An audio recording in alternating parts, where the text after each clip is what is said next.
Hi, welcome back to the Style Sessions. I'm Roger Mittag. I'll be your host for the next 20 or so different styles that we're going to cover. This is our session on Bock Beers. And Bock Beers are a very unique style. They're relatively old. We can trace their history back into around 1200. But let me pour the beer first for you. So today's beer that we're going to feature is Holsten Festbock. And there are a variety of different bocks, and we'll cover some of those in some different style sessions later on. But this is a Festbock. And Festbocks are very typical of the style. We're going to pour it into a Belge glass or a snifter because this beer is very malt forward, and we want the breadth of this glass to bring out the malt characteristics. So we're going to pour.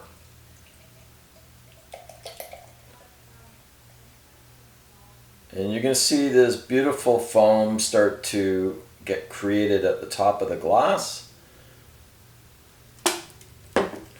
And then we'll showcase it to you. So, cool thing is this is a very, very typical version of this particular style. So quite often we see the colors to be more in the reddish, dark plum characteristic, a little bit of burgundy in there, a little bit of mahogany tones. The foam is that cappuccino crema color again. It's very rich, very thick. Lots of great volume on this. And it's an absolutely beautiful beer. Bock beers typically are always crystal clear when you're pouring them.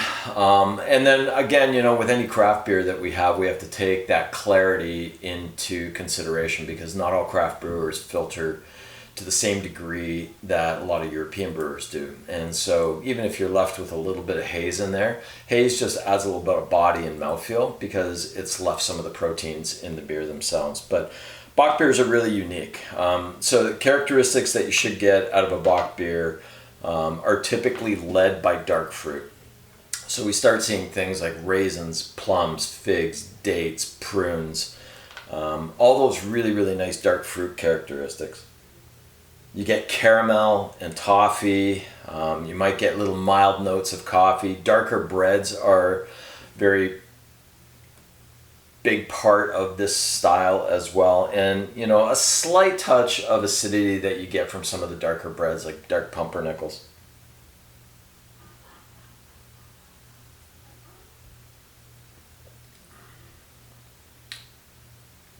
What a beautiful beer this is.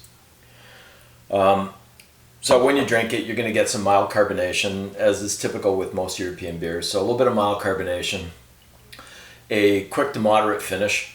So that means it empties out of your mouth relatively quickly, and then a moderate aftertaste. And in the aftertaste, you're going to pick up some of the flavors that you got when you were smelling it.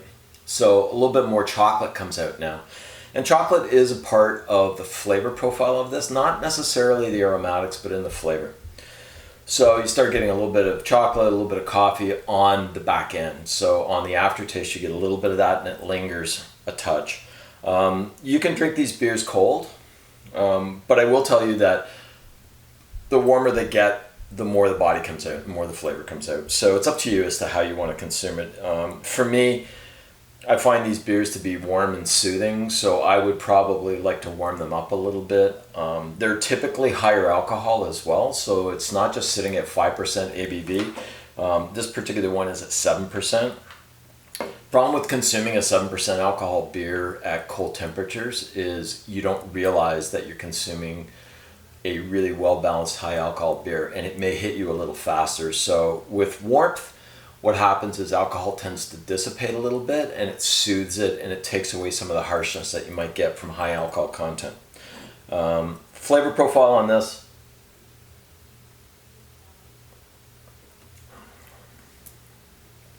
Very similar to the aromatics, but like I said, you're going to add some chocolate in there, a little bit of coffee. All the dark fruit notes start coming out.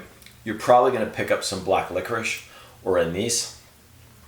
You might get marzipan, which is ground almonds, typically covered with chocolate. It's a German treat that you would get typically at Christmas time. And that rounds out the flavor profile on it, and they are very, very unique beers. Now, this is a Festbock. There are Maibocks as well, which are released in May. So let me give you a bit of history on the Bock Beer. As I said earlier, traces history back to the 1200s in a town called Einbeck. And Einbeck is in the north central part of Germany. So along the middle part, but right up into the north. And Einbeck brewers were the envy of all the Munich brewers. And if we go back into the 1200s, Germany was not a unified state. It was a series of provinces.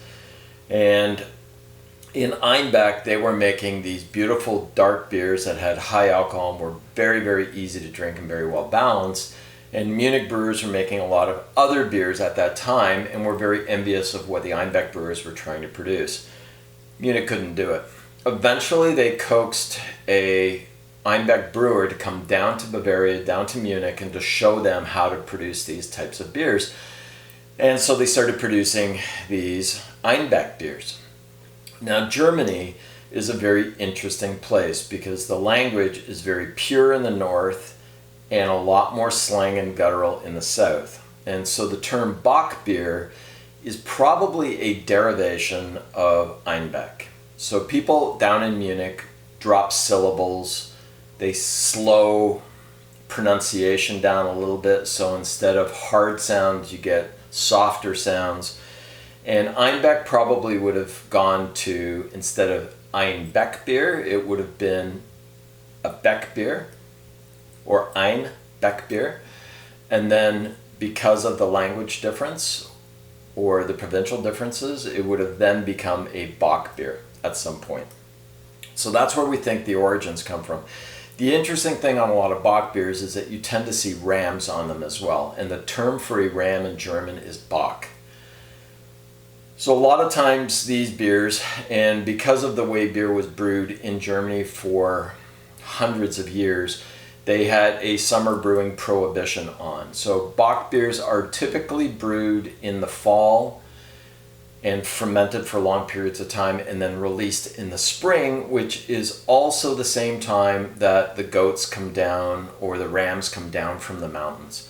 So Bock beers and rams are synonymous. Wonderful beers to enjoy. In Germany, you would typically have a Bock beer as a dessert beer, but you can have this beer with all kinds of different foods. Obviously, with the kinds of flavor profiles that I've given you, Bock beers are fantastic with desserts. So they'll go with a lot of different desserts, cakes, cheesecakes, fruit cakes, all that. But you can definitely have this with more robust meats for a main course. Might work really well with a lot of different cheeses, especially stronger cheeses or very creamy cheeses would be great with it. But Bock beers are amazing, and they're very, very old in history, and it's fun to see what people are producing with them. So next time you get a chance, see if you can search out some Bock beers. A lot of them come out in the fall in North America.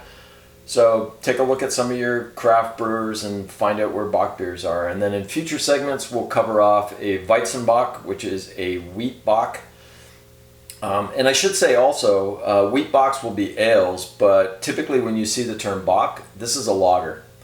And so that's why you don't get the extremely long finishes and the big mouthfeels, is because of lager yeast. It finishes really, really fast and it has a moderate aftertaste. So wish you all the best. Hopefully we'll see you for our next session, which is going to be on Rauch beers or smoke beers. Cheers.